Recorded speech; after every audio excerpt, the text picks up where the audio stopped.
everybody. Good evening, and welcome to Vikings Report Rewind After Dark. I'm one of your co-hosts, Ted Glover. With me, as always, are my partners in crime, the one, the only Drew Bunting, and the one and the only Christopher Gates. And in the background, her mic is never working anymore. Hello. The lovely and talented Toots the Talking Cat, Ruby Bunting. The Vikings roll and kick the shit out of the Bears, 30-12. Moved to 12-2 on the year. Yeah. They clinched that going into tonight's game. They had clinched a playoff spot on the Packers beating the Seattle Seahawks last night on Sunday Night Football. And with the Lions lost to Buffalo in an absolutely wild game I did not get to see. I saw the highlights, but I did not get to see the game.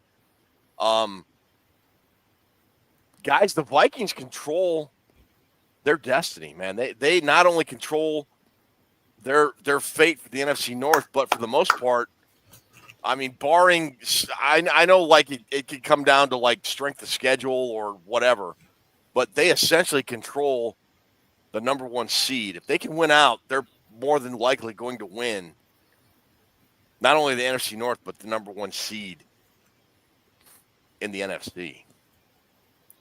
Yeah, Chris, not how you feeling about that? You like apples? How do you like them apples, boys? Not bad for a team that was expected by most of the really smart football people to win about 5 games this year. And Yeah, not Vegas. Not us smart football people, because we had them all 12 or 5 and better. Yes, we did, Ted. I mean, Vegas had us at 6 wins. You know what we did? Vegas was like Spilatro. We took him out to the cornfield and did him in.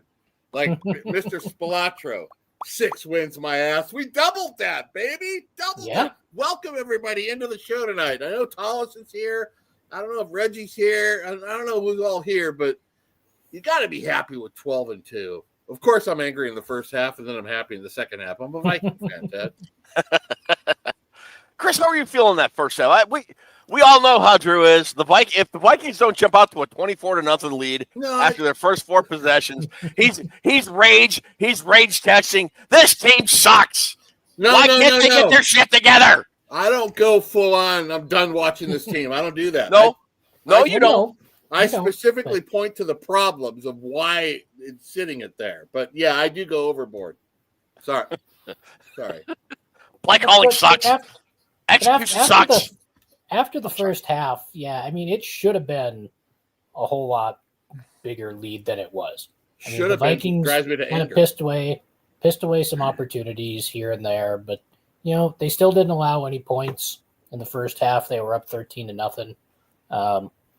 And you can't ask for a whole lot more from the defense than what you got. I mean, the Bears finished the night 1 out of 12 on 3rd down, 1 out of 3 on 4th down. So if they didn't get the job done on 1st and 2nd down, they basically weren't getting the job done. So that's a pretty solid performance right there. I mean, this is complimentary football. Sometimes the offense is sputtering a little bit, and the defense comes out and just pounds the crap out of the other team, and it's got to be that way sometimes. Yeah, it was Monday Night Football, Drew. The winter whiteout. First of all, what did you guys think of the uniforms? I'm usually not a big fan of alternative. Hang on, what do we got here? This team is like my teenage attempts to talk to girls. Poor offense from me, exceptional defense from her. Right. Coach Crawford, bang, bang, bang, bang. That's a prize winner right there, baby. Coach, get a hold of Ruby at Vikings Report with Vikings Report with Drew at gmail.com. That might be the greatest comment we've ever had in history of the show. That's right. That's prize-worthy right there. Thanks, Coach. Thanks for tremendous comment right there. Thanks, Coach. Hold on a second. Yes, Cam Robinson just got whistled for another false start. I don't know what the hell was up with that dude tonight. He had like 4 penalties by himself. That's one of the few things that's got to get cleaned up here. Dude, this isn't Jacksonville. You can't. This isn't Jacksonville. No. Come on, get away with that shit over there. You're not here. Anthony Tolson just gave us another $9.99, which will get you a McRib which will get you a McRib meal, which is back, baby. I had one a couple days ago. Yeah. Yes, I did. Oh, yeah, every time. Thank you, Anthony. Appreciate your contributions. By the way, folks, all the money that you contribute goes to our prize vault. And to be eligible for a prize, right now we've got just over 100 folks in the room watching. We will spin a wheel. If you make a great comment like Coach Gothorpe just did, Coach, you will be eligible for a prize. But make a comment. If it's pithy, if it's funny, we may award a prize on the spot. But at the end of the show, if nothing else, we'll spin a wheel that Ruby will put up on the screen. And whoever's name pops up automatically wins a prize. And we'll give you instructions on how to redeem your prize.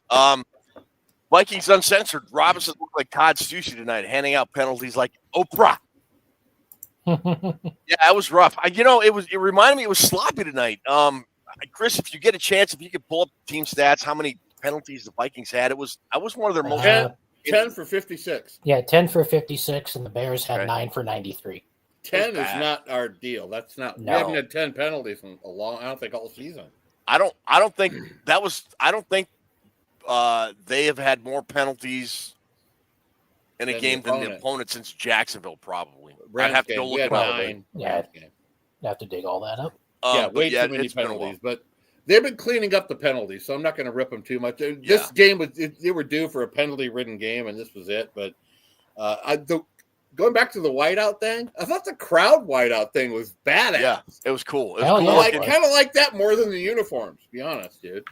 I thought the uniforms are still pretty awesome, though. Yeah, they were. Yeah, sorry. Let's get back on track with that. I'm normally get off my lawn when it comes to alternative uniforms and everything in your life is like you like that color rush and all that crap. I love the winter. The only thing I think that would have made that uniform better if they'd have made the horns purple. They should have.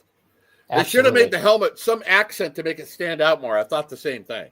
I mean, they had the silver stripings on it, kind of, but yeah, I would have gone with a purple stripe and a purple helmet, and that would have made it chef's kiss perfect.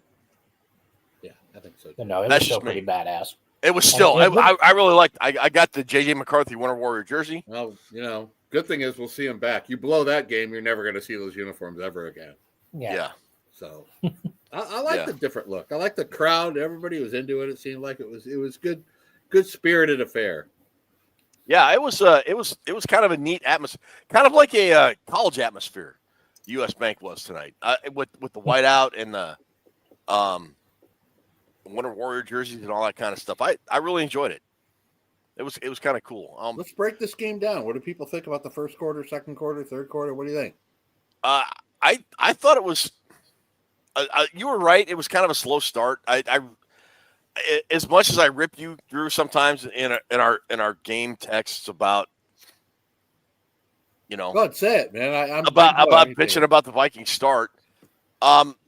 In the first four drives, I think it was, they had 3 scoring drives. I mean, it was 13-0 at half. I wish they would have scored a touchdown. That fourth drive, where Sam threw an interception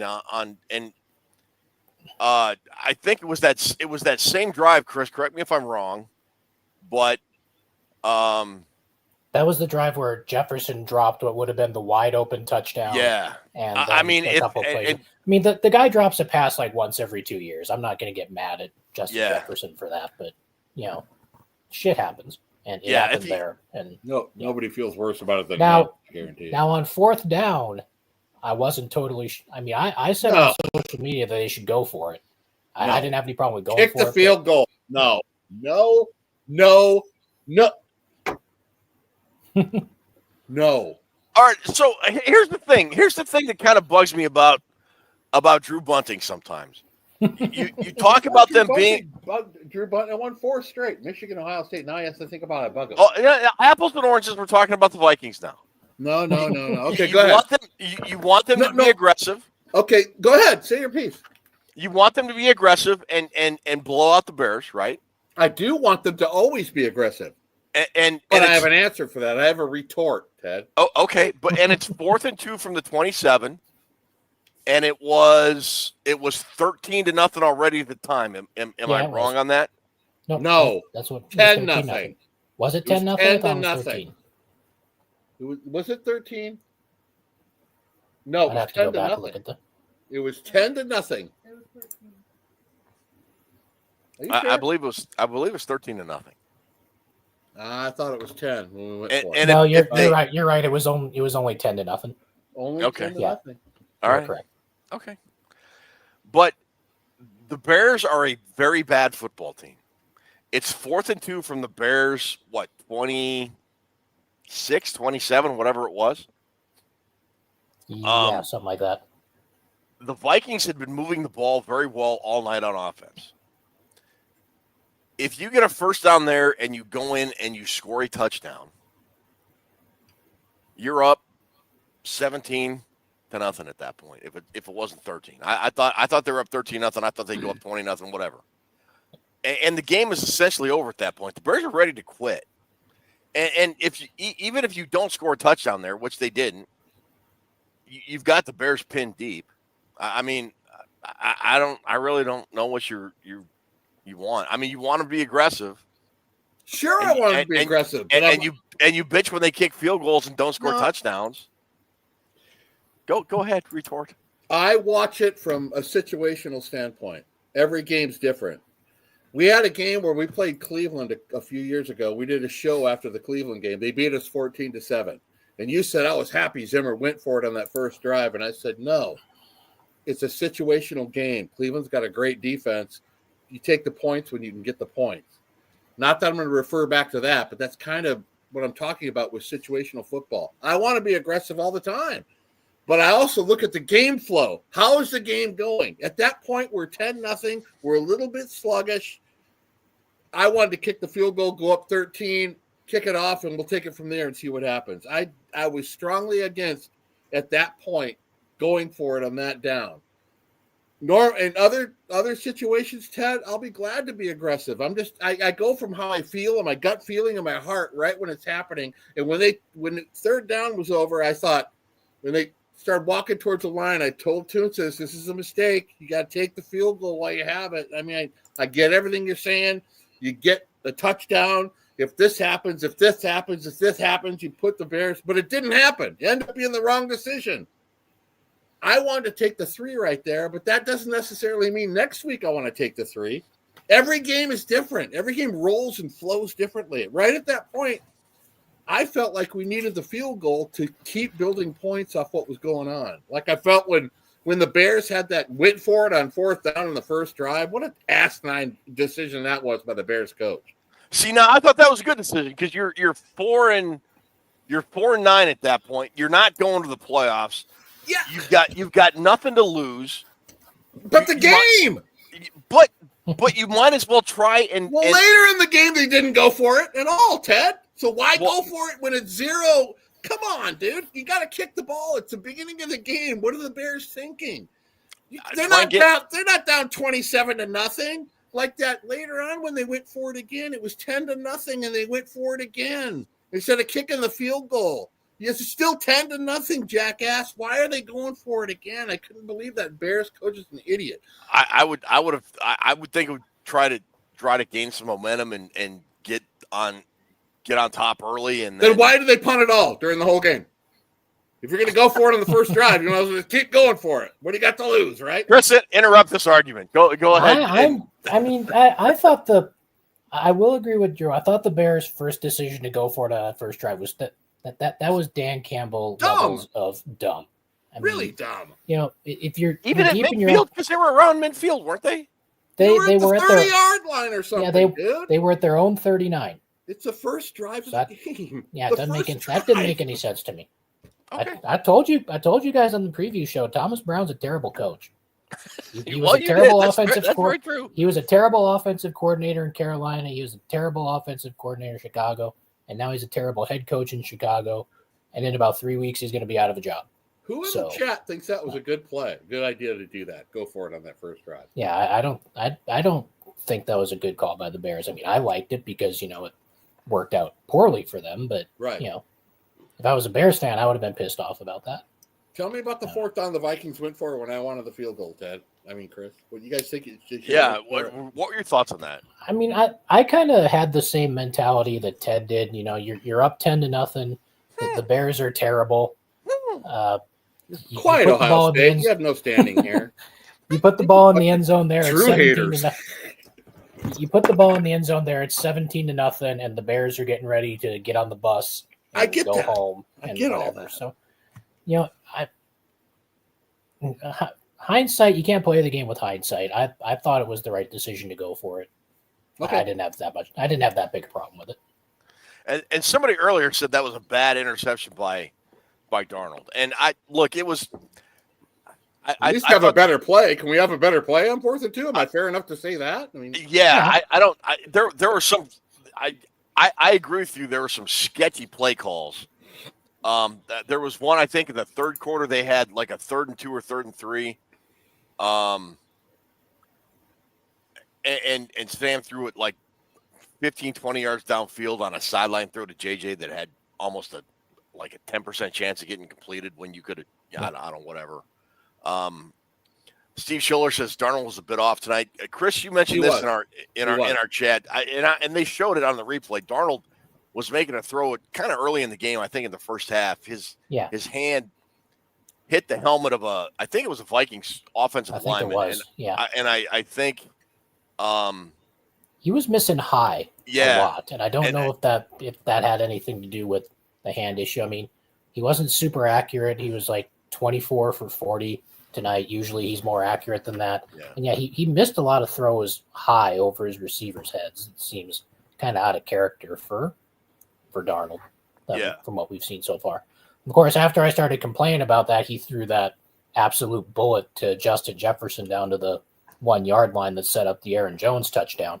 But, beautiful. Yeah, that was a good throw. You can't expect Darnold to be, perfect all the time. He had an off game tonight. It's about the best. It was the first interception he'd thrown since the Jacksonville game, like a month ago. So, yeah. And look, it was 4th down, and you're right. It could have been a better play. It could have been better protected. But I'd rather he throw a pick there than take a sack because it gained the Vikings defense 10 yards, as opposed to taking a sack and made the Bears. And the Bears offense was terrible. It was as bad this week as it was last week against who'd they play? San Francisco. The Niners. Yeah.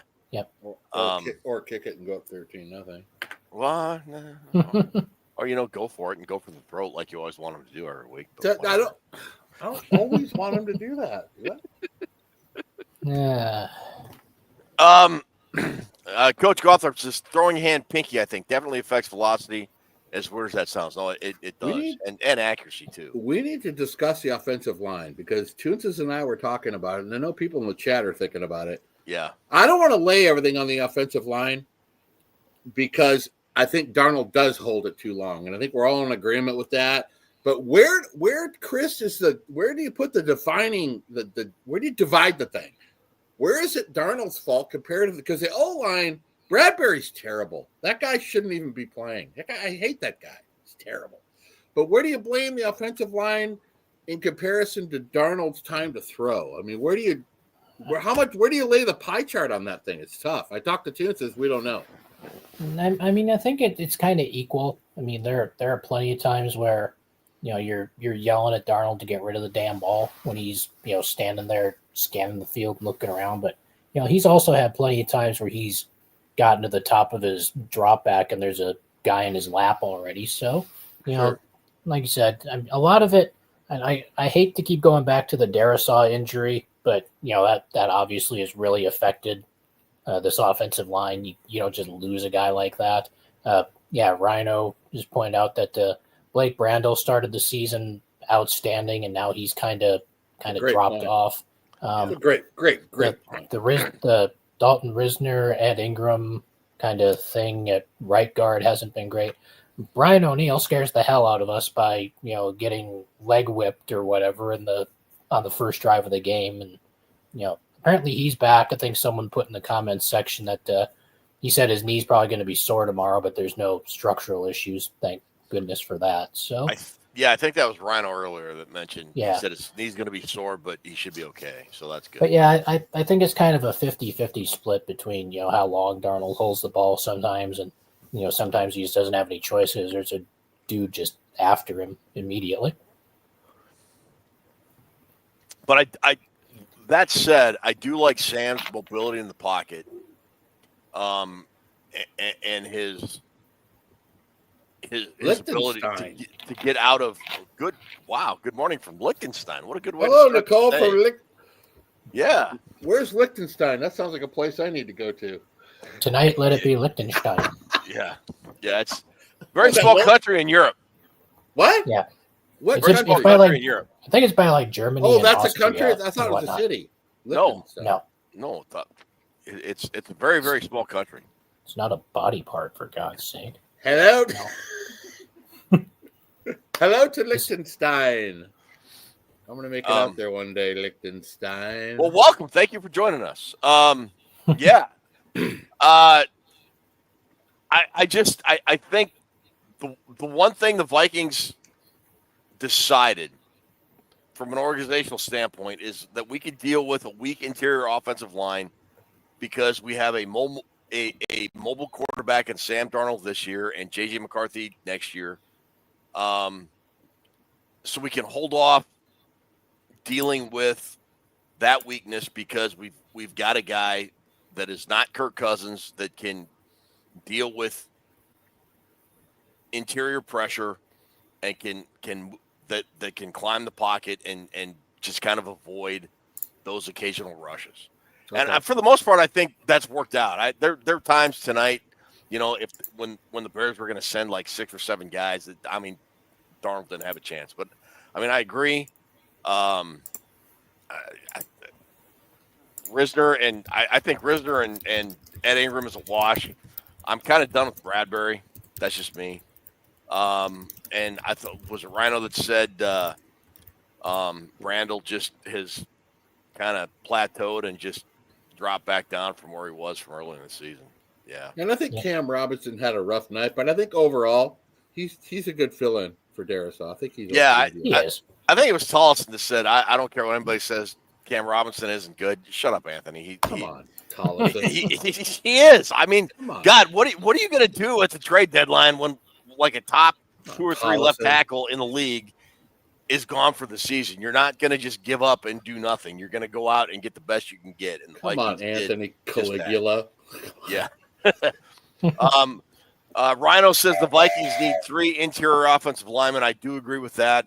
They need to do the interior offensive line is going to need to do an extreme makeover in the offseason, but we'll worry about that in the offseason. It's not trash. There's worse offensive lines than ours. Yeah, there are. I want to ask you guys and the people in the chat: are they going to be able to hold their water come playoff time? Are they going to be able to get by with what they're doing? Or, the Falcons had like the worst sack team in the league. They come in and get what? A bunch of sacks against it. It's kind of concerning to me. And I don't know whether it's them or Darnold holding it too long, or I'd like to see some plays with some 3-step drops. My God, why do we have to send them back in the hole every time? Like I said, they're not shitty, Ted. They seem like about a C grade, but are they going to be able to hold their water come playoff time? I think it's a combination of when Sam – it's both, because when Sam gets protection, you can't cover Justin Jefferson, Jordan Addison, and T.J. Hawkins. Somebody's going to get open, and you see that every week. But Chris, I agree with Drew that they've got to do some 3-step drop stuff, because there are going to be times when he just does not have the time available to let those deep routes develop. But that's and you have guys like Jefferson and Addison who are solid after the catch. TJ Hawkinson is great after the catch. Give those guys some short passes and let them do their work in the open field. I know we want them to push the ball, but not every pass has to be 10, 15, 20 yards down the field. Throw the short stuff and let Jefferson and Addison and Hawkinson pick up yards after the catch. Part of what was going on tonight, by the way, suck it, Detroit. We're tied with you, and we're going to whip your ass at the end of the season. Yeah, you. Yeah. Sit down, Waldo. Part of the problem tonight, guys, was that having those penalties on when you start a drive. How many times they have holding, false start. Every time we had a good play on first down, we were behind the chains, and that seemed to throw us off a little bit. I think O'Connell was getting angry about it. Yeah. I mean, we had one towards the end where they actually picked up the flag and said there's no flag, and he said, "You're damn straight. There hasn't been a flag on the last 5 of them." But that seemed to hinder what the Vikings were doing, Ted. But good teams bounced back from that. I really like when the Vikings had that 3rd and 17 and Aaron Jones got the first down. That showed I also like when the Vikings speed it up and go no huddle. I love that. They started that at the beginning of the second quarter. They came out and they started running a little bit of high-paced stuff. I love when O'Connell does. I think he should do that more. More. Get the defense on their heels. Get their defense out of their sub package. Do that more. He doesn't do that enough. It's always effective. Do it more. Robin Bell just donated $9.99. Another McRib for you, Drew. Yeah. Thanks, Bakerfield. Appreciate you. Robin will tell you like it is. Let me tell you. She doesn't mince her words. Yeah. There was something, Chris, you wanted Ruby to share. What was that? Yeah, I wanted to talk, since we've talked about a bunch of negative stuff, I want to talk about some of the positives, and I wanted to kind of point out all the stuff that the Vikings did after the announcement that Randy Moss made late last week. The opening coin toss, they had Jake Reed and Chris Carter out there for the coin toss, and they carried the Randy Moss jersey out there with them. Nice. For the 3 deep thing. After Jefferson scored his first touchdown, he gave the little tribute to Moss. And this is Justin Jefferson after the game. Gotta love it. Check out what he's wearing right there, man. You tell me that Randy Moss isn't still just beloved by everyone in Minnesota. Come on, everybody in the chat, get your drinks up. Cool. Get your drinks up. This is a guy who knows where he comes from. He knows who did it before him. He's got respect for the game. That's what happened on the touchdown, Chris? Because I watch it with volume 0. He caught the touchdown pass, and he did the gritty and whatnot, and then he made the little hand gesture, and he gave a shout out to Randy Moss after he caught the touchdown. The camera was like right there on him, and there were some ninjas cutting onions in the room when that happened. Said we love you, Randy. This is for you. That was pretty cool, man. Yeah, that was great. And then Randy yelled at him when he dropped that one inside the 5. Yeah. There was a good comment here from Nicholas Rousson, and Nick, you kind of understand what I have to deal with Drew on a weekly basis. He says, on now, I'm not that bad. We complain about Cousins always checking down. Now we're complaining that Sam doesn't check down. I mean, we're not talking about check downs necessarily. Designed passes that are a little shorter than 15 yards down the field. That kind of not necessarily checking down, but just designing some shorter stuff. I think that Darnold's game is much improved from Kirk. Just wanted to check down because he wanted to keep his stats, and that's what he wanted to do. He didn't want to take any chances. Darnold at least takes a chance and throws like that pass inside the 5 to JJ. Cousins ain't throwing that. I absolutely agree. That was mostly a joke. I agree where Sam is a lot more aggressive than Kirk usually is. I would. The thing that frustrates me about Sam is when he, quote unquote, should check down. Like on that one 3rd down play, I think it was early in the 3rd quarter when it was 3rd and 4, and the Vikings had kind of come back from, I think, a 1st and 20 or 2nd and 15 or whatever, and gotten to a manageable 3rd down. He threw that absolutely shitty pass to Justin Jefferson 15, 20 yards downfield when he could have gotten a 1st down, and they started out deep in their own territory. And just it was a very low percentage pass. The Vikings had to punt, whatever. That's the thing that frustrates me about Sam. But that said, I would much rather have an aggressive quarterback that looks downfield first and pulls the trigger than a guy that looks downfield and then immediately goes to his safety valve guy. So I'm sick of seeing 3rd and 12 and Cousins throws it out to Ham. That's a fucking give up play. You're giving up. You're giving up the drive. At least Darnold has the nuts to try to get the 1st down, and he's more of a gamer than Cousins will ever be. He is. We are not going to disrespect Kirk Cousins' favorite deep threat, C.J. Ham. That will not. Darnold, we will not have that disrespect on this show. Darnold will go smoke a heater at the Soundgarden concert. Kirk Cousins wants to go to frickin' Hall & Oates and Enya. I'm telling you, they're two different people. At least Sam Darnold, he has some problems, but Sam Darnold, man, if we could harness what he does in the fourth quarter, does he not look like a different guy out there to you guys every week? Is it just me? His fourth quarter attitude, his body movement, the way he plays quarterback is different than the first half of a football game. He's really good in the fourth quarter. Go ahead, Chris. What do you think about that? First off, I want to say your Hall & Oates slander. I can't go for that. No can do. Sorry, I like Hall & Oates too. I should have thought of a more scrubbier band.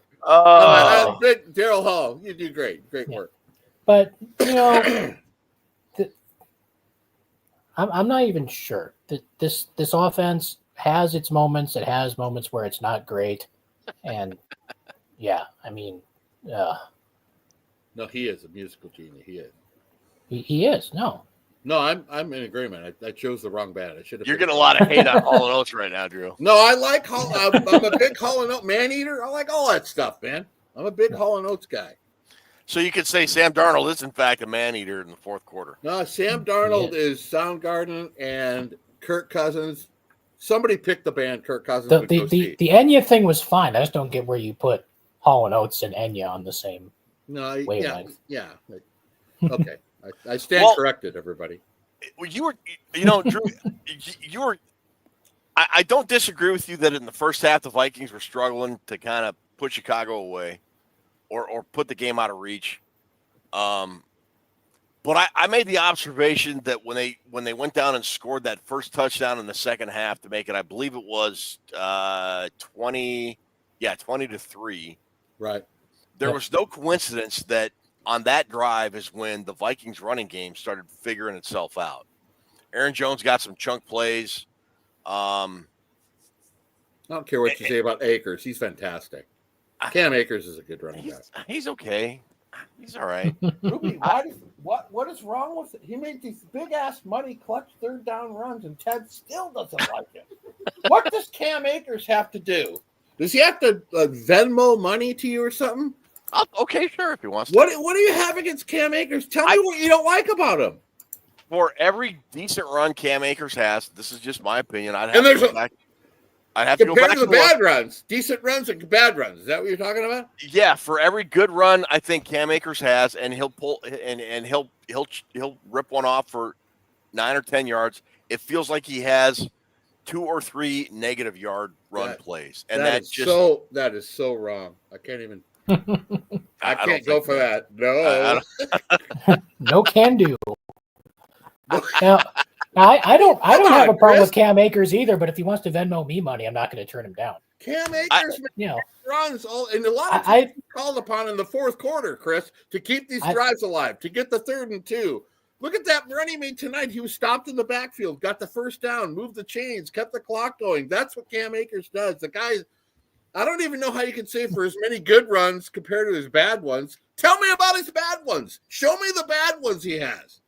Because I don't see a lot of them. I mean, I think Akers is probably better than Ty Chandler, but I mean, that's not. I mean, we were high on Ty Chandler at the start of the season. He's kind of fallen out of favor with the coaching staff for reasons I'm not quite sure of. But no, I don't mind Cam Akers. I think he's decent enough. Tony Dorsett. He's not going to break off 60-yard runs, but that's not his game.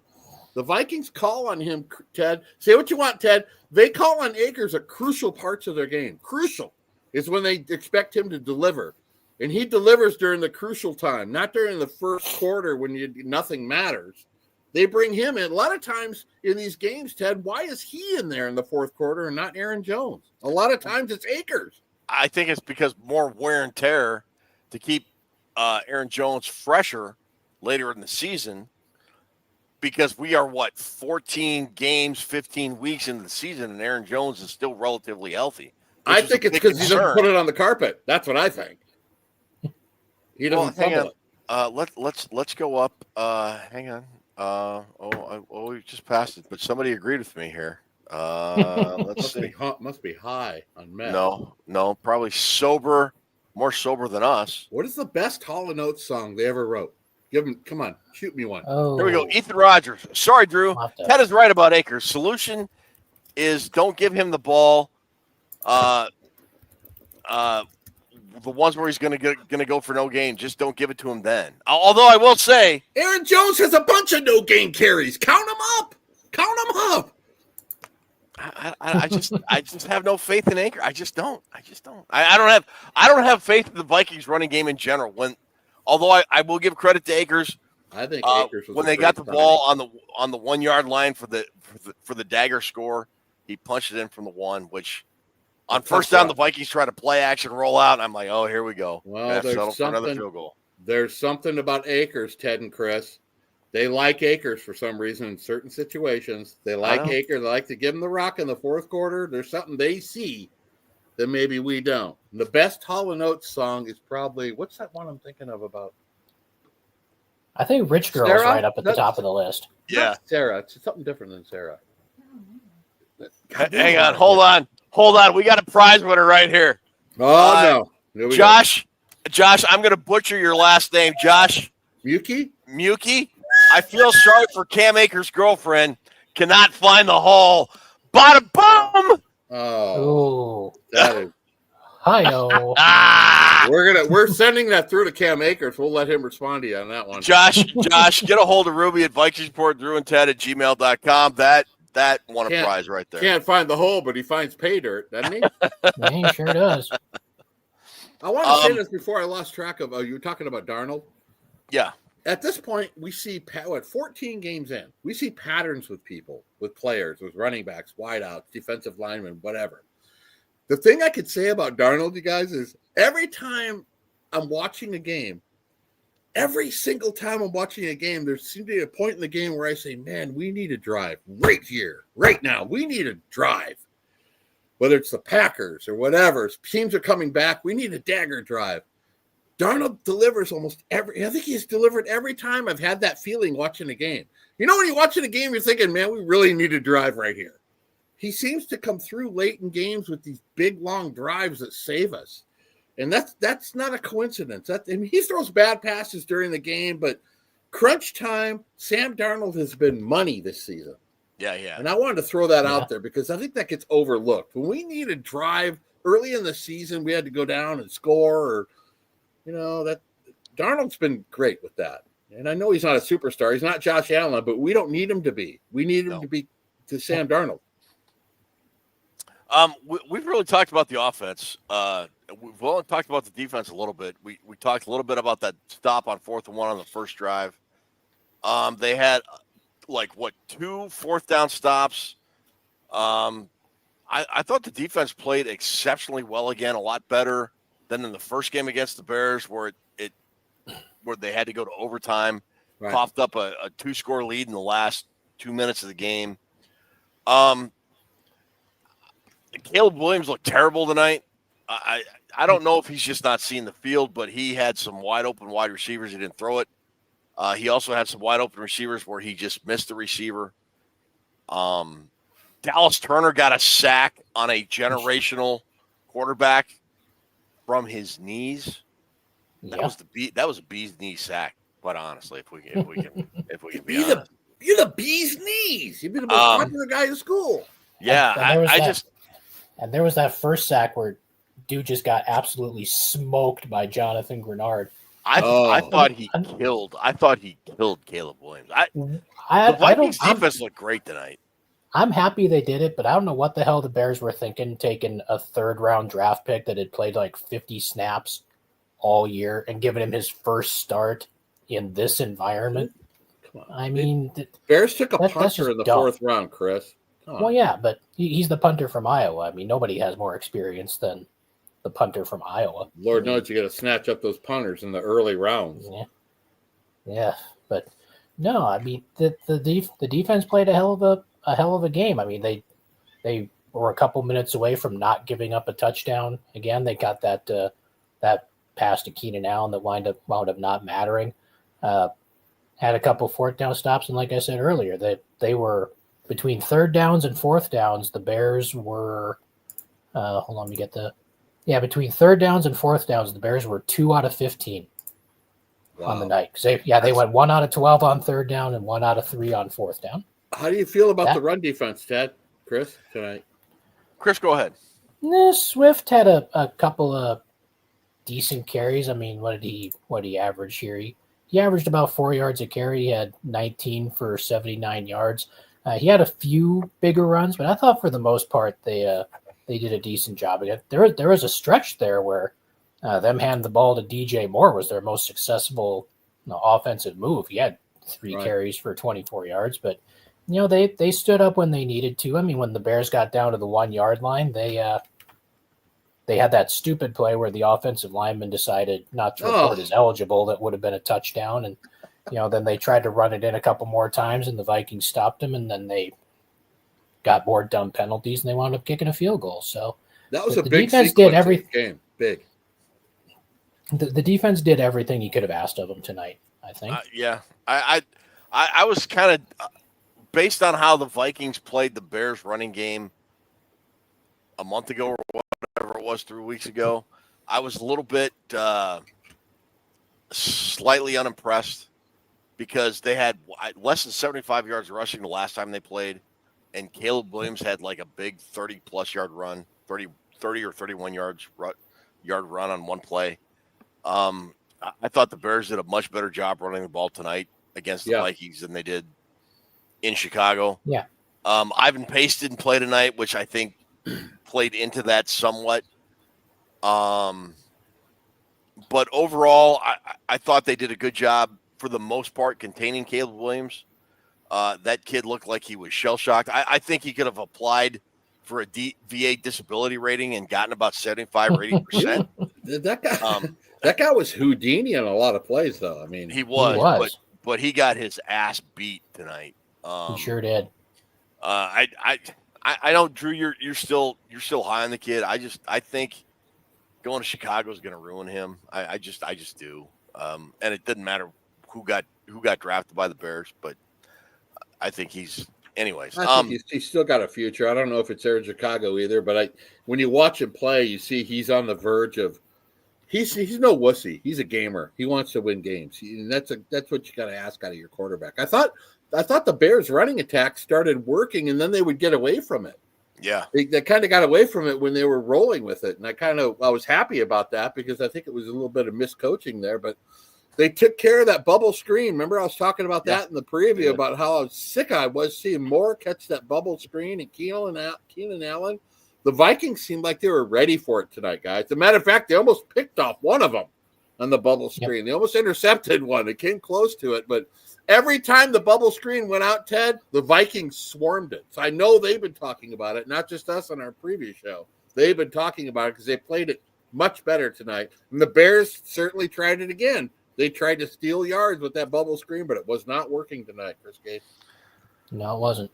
And the Vikings still can't run a screen to save their life.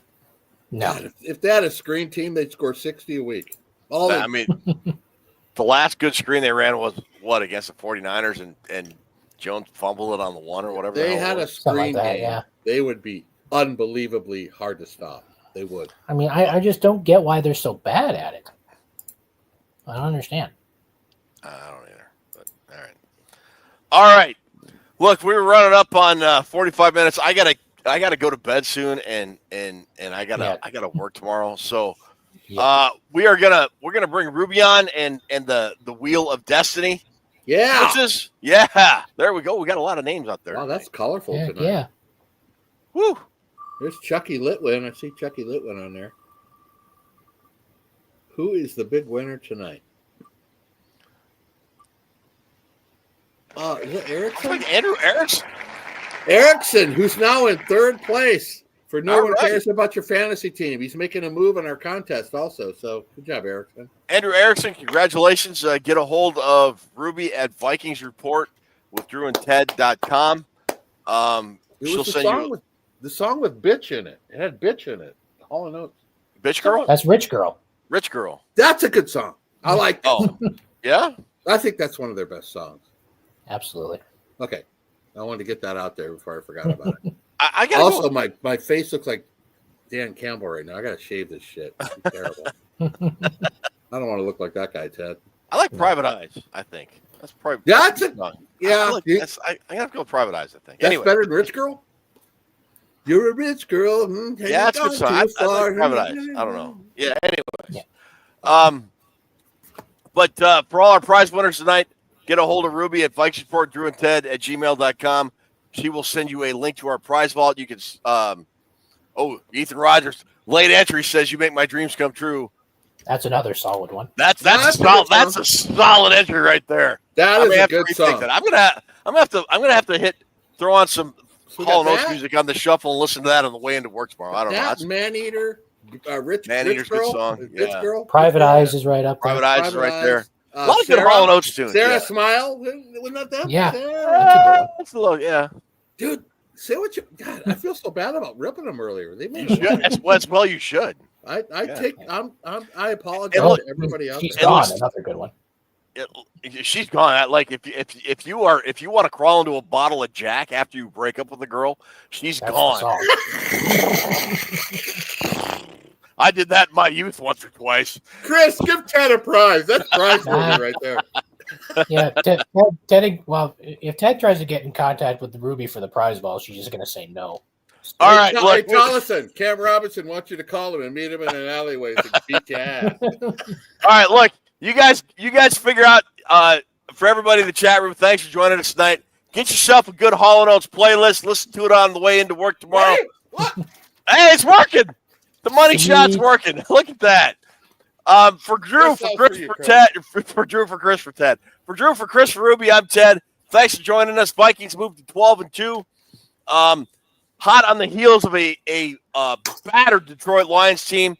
They keep losing guys faster than a B-17 squadron in World War II.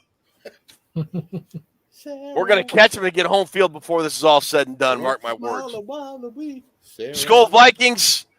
We are on to Seattle next week. Thanks, everybody, for tuning in. Is Oates still alive, the Oates guy? I think they're both still alive. Yeah, they're both still alive. Okay. Yeah, they're probably hitting the casino route now. I don't know. I'm going to get them on the show real soon. No, you're not. We do a little unplugged thing with Hall & Oates. Whatever. That'd be nice. Skol Vikings. Good night, everybody. Love you. Have a good one, folks.